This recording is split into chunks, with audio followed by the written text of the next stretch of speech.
There he is. Are. There you go. OK, pick up where you lost, Nigel. Go ahead. Right. OK. I was saying it's not being ignored. It's being talked about constantly. Interestingly, the British public are now much more pro-Brexit than they were 16 months ago. Opinion polls show 70% of people just want to get on with it. The problem is the building behind me, occupied by our career political class and led by a Prime Minister who doesn't really believe in it.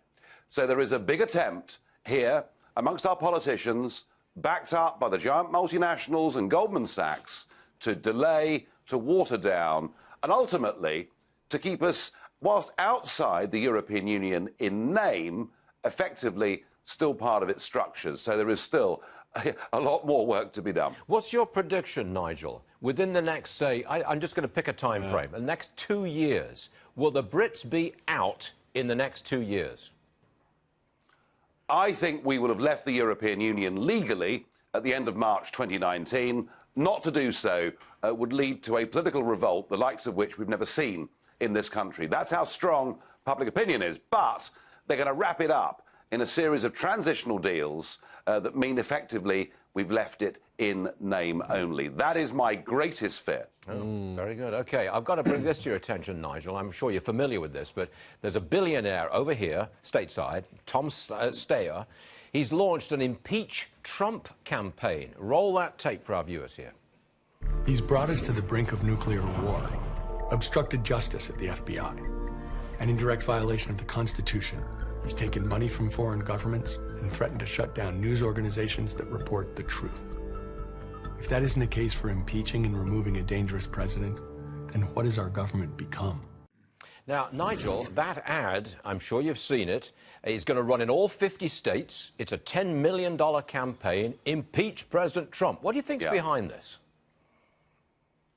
I think he's an even sorer loser than Hillary Clinton. Look, Trump won. There are no grounds to impeach Trump whatsoever. And I don't care whether he spends 10 million or 100 million. It is not going to influence the votes in Congress or the Senate. He is, I would say, whistling in the wind. Before we close, Nigel, I just want to go back to something you said earlier. You're telling me that opinion polls now show 70% of the Brits in favour of leaving, in favour of Brexit?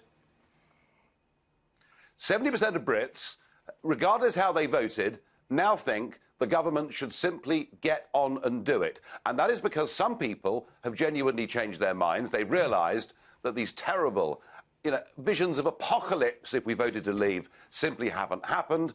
And there are other people in this country, take note Hillary and friends, who are genuine Democrats and who, whilst they wanted us to remain, respect the will of the people. And that's why 70% want the government to get on with it. And it is just so frustrating to see a Prime Minister with no vision, with no passion, just taking it, at the moment, taking it nowhere, literally stuck in treacle. That is in treacle. I don't think our American viewers know much about treacle, but nonetheless. OK.